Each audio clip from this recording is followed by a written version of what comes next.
आध्यात्मिक विषयों की जब जब बात आती है तब सबसे पहले उभर कर एक नाम सामने आता है और वो नाम है जगत गुरु तत्वदर्शी संत रामपाल जी महाराज।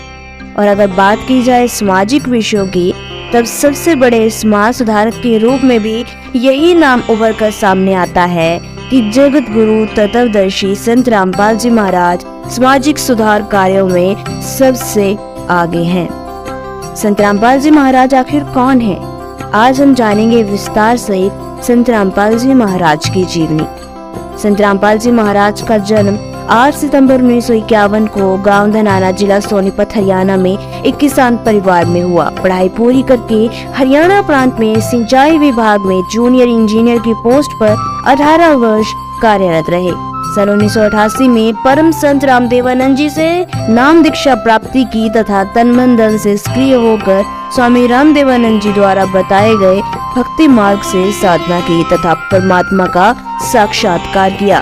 संत रामपाल जी महाराज को नाम दीक्षा 17 फरवरी 1988 को फाल्गुन महीने की अमावस्या की रात्रि में प्राप्त हुई। उस समय संत रामपाल जी महाराज की आयु केवल 37 वर्ष थी। उपदेश दिवस को संत मत में उपदेशी भक्त का आध्यात्मिक जन्मदिन माना जाता है। उपरोक्त विवरण श्री नोस्ट्रेडमस जी की उस भविष्यवाणी से पूर्ण मेल खाता है जो पृष्ठ संख्या 44.45 पर लिखी है।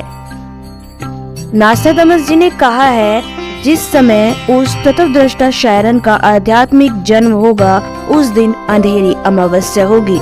उस समय उस विश्व नेता की आयु 16, 20, 25 वर्ष नहीं होगी। वह तरुण नहीं होगा बल्कि वह प्रौढ़ होगा और वह 50 और 60 वर्ष के बीच की उम्र में संसार में प्रसिद्ध होगा।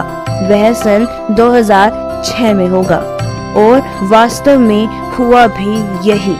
यह भविष्यवाणी संत रामपाल जी महाराज की जीवन घटनाओं से पूर्णतया मेल खाती है। यहाँ पर यह सिद्ध होता है कि संत रामपाल जी महाराज ही वह तत्वदृष्टा शायरन है जिसके विषय में नोस्ट्रेडमस जी ने अपनी भविष्यवाणी में विवरण दिया है। सन 1993 में स्वामी रामदेवानंद जी महाराज ने संत रामपाल जी महाराज को सत्संग करने की आज्ञा दी तथा सन 1994 में नामदान की आज्ञा प्रदान की। भक्ति मार्ग में लीन होने के कारण जेई की पोस्ट से त्याग पत्र दे दिया, जो हरियाणा सरकार द्वारा 16 मई सन 2000 को पत्र क्रमांक 3492 3500 तिथि 16 मई सन 2000 के तहत स्वीकृत है। सन 1994 से 1998 तक संत रामपाल जी महाराज ने घर घर, गांव गांव, नगर नगर में जाकर सत्संग किया। बहुसंख्या में अनुयायी हो गए। साथ साथ ज्ञानी संतों का विरोध भी बढ़ता गया। सन 1999 में गांव करोंथा, जिला रोहतक, हरियाणा में सतलोक आश्रम करोंथा की स्थापना की गई तथा 1 जून 1999 से 7 जून 1999 तक परमेश्वर कबीर साहेब प्रकट दिवस पर 7 दिवसीय विशाल सत्संग का आयोजन करके आश्रम का प्रारंभ किया तथा महीने की प्रत्येक पूर्णिमा को 3 दिन का सत्संग प्रारंभ किया गया। दूर दूर से श्रद्धालु सत्संग सुनने आने लगे तथा तत्व ज्ञान को समझकर बहुसंख्या में अनुयायी बनने लगे। चंद दिनों में संत रामपाल जी महाराज के अनुयायियों की संख्या लाखों में पहुंच गई।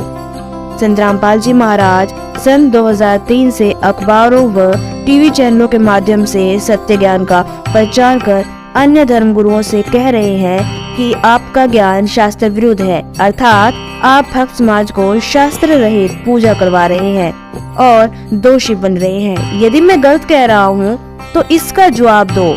आज तक किसी भी संत ने जवाब देने की हिम्मत नहीं की। संत रामपाल जी महाराज ने अनेकों बार अपने सत्संग प्रवचनों के माध्यम से, आध्यात्मिक ज्ञान चर्चा कार्यक्रम के माध्यम से अनेकों संतों को ज्ञान चर्चा के लिए इनवाइट किया, लेकिन आज तक कोई भी संत आगे नहीं आया।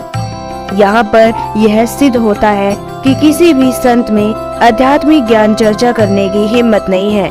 उनका ज्ञान इतना ठोस है ही नहीं कि वो पूर्ण संत रामपाल जी महाराज से आकर ज्ञान चर्चा कर सके। संत रामपाल जी महाराज ज्ञान चर्चा कार्यक्रम के माध्यम से इतने ज्यादा प्रसिद्ध हो गए कि उनके अनुयायियों की संख्या देश से लेकर विदेश से भी आने लगी। यानी कि उनके अनुयायी देश से तो आ ही रहे थे, विदेशों से भी उनके अनुयायी जुड़ने लगे और आज संत रामपाल जी महाराज का ज्ञान विश्व में भी शिखर पर है। विश्व में भी जगत गुरु तत्वदर्शी संत रामपाल जी महाराज का नाम आज ऊंचाइयां बुलंदियां छू रहा है। तो ये थी संत रामपाल जी महाराज की छोटी सी जीवनी। जी महाराज की ऑफिशियल वेबसाइट पर विजिट कर सकते हैं, जो कि है www.jagatgururampalji.org। आज के लिए इतना ही, मिलते हैं जल्दी नेक्स्ट वीडियो में। तब तक के लिए धन्यवाद।